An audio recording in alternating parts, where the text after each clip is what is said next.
जर तुमचंही मन कधी हरवलं असेल किंवा वाटलं असेल की शक्य नाही, तर फक्त एकदा हा प्रवास बघा. तर कसे काय मित्रांनो, आज आहे माझ्या 1 वर्ष बॉडी ट्रान्सफॉर्मेशनचा 21वा दिवस. आज आहे बॅक आणि बायसेप डे.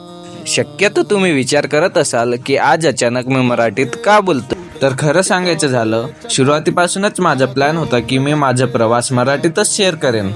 पण मनात एक भीती होती की आपण आपल्या भाषेत व्हिडिओ शेअर केले तर कदाचित आपलेच माणसं आपल्याला साथ देणार नाही. म्हणून मग हिंदीत अपलोड केलं. वाटलं तिथं तरी पाठिंबा मिळेल. पण आता वाटते हा प्रवास, ही मेहनत, ही जिद्द माझ्या माणसापर्यंतही पोहोचायला पाहिजे.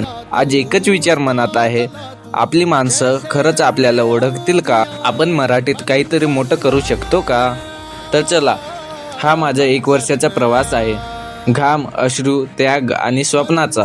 जर तुमचंही मन कधी हरवलं असेल किंवा वाटलं असेल की शक्य नाही, तर फक्त एकदा हा प्रवास बघा. जर आवडला असेल तर फॉलो करा आणि एक मराठी माणसाला त्याचं स्वप्नात साथ द्या.